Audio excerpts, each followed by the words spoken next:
with the throttle, makes it look easy. Unbelievable. That's why. Here. Yeah. I mean, last weekend for both of them to go into Q2, I thought it was phenomenal. One of them's already there. Bradley goes in this week. Both of them in there again. I mean, what's happening around here?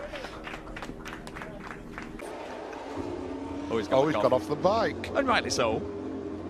I don't blame him, I'd do the same.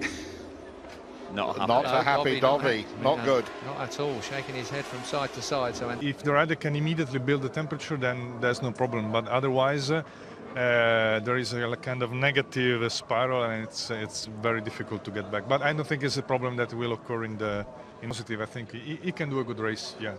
Good luck for you. Also, if the weather stays normal. We all want that, Romano. Thank you. Good luck now. Ciao. Thank you.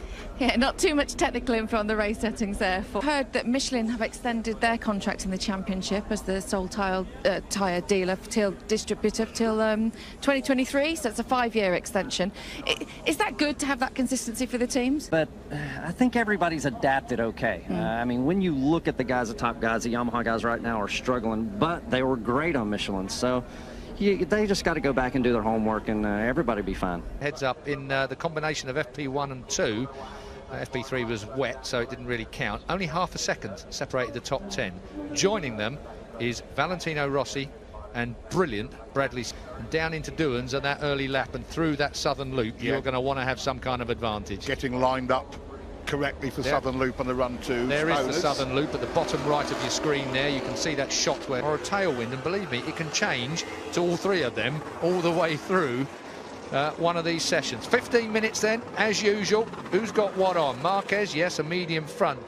Who else? Medium fronts. What's Marquez got? He's not happy. He's got Iannone. He's got Iannone, right? That was perfect. Oh, hang on a minute. Well, Iannone was following him out of pit lane, so he's trying to sort of get rid of him then, but he's going for the right. This worries me though, down into Honda corner and down into MG. So easy to lose the front and swipe the man in front of you off the motorcycle. A critical part of the weekend. Marquez locking of the front wheel. Think back 2 years, we know how good Iannone is around here. Yeah.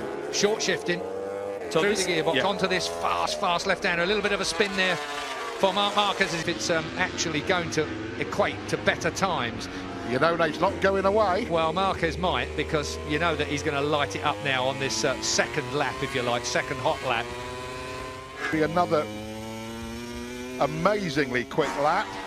10 minutes left of this 15-minute final qualifying session for grid positions at the Australian Motorcycle Grand Prix. Surely Marquez looks over his shoulder. This is Danny Pedrosa.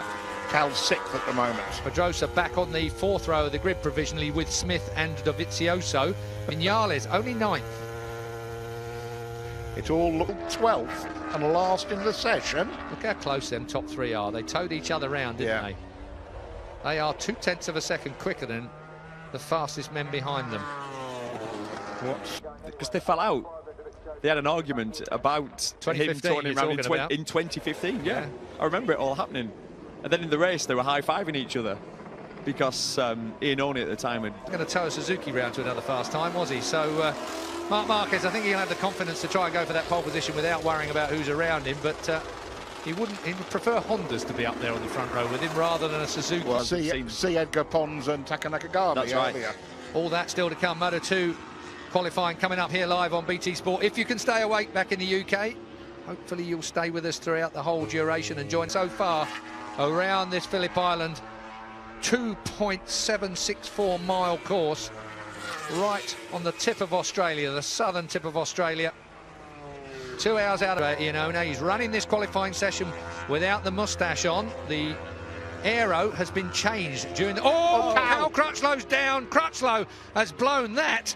So Crutchlow will not be able to afford fencing away here. You cannot allow temperature to go out of your tyre, Jules. That's going to be the problem. Riding round slow here with the temperature, the ambient temperature we've got. What's happening is Johann Zarco's getting on with it. And is there time for everyone to respond to that, I wonder? What's Viñales got up his sleeve? 4/10 off, nothing much. Not for pole anyway. Crutchlow stays on the 3rd row. Viñales makes it to the back. If Bradley can keep this going, he's up into the 3rd sector. We're watching the clock to the left while we look at Dovizioso fighting for this World Championship. This man fighting for a great position on the grid. What just misses out on the 2nd row, Jules?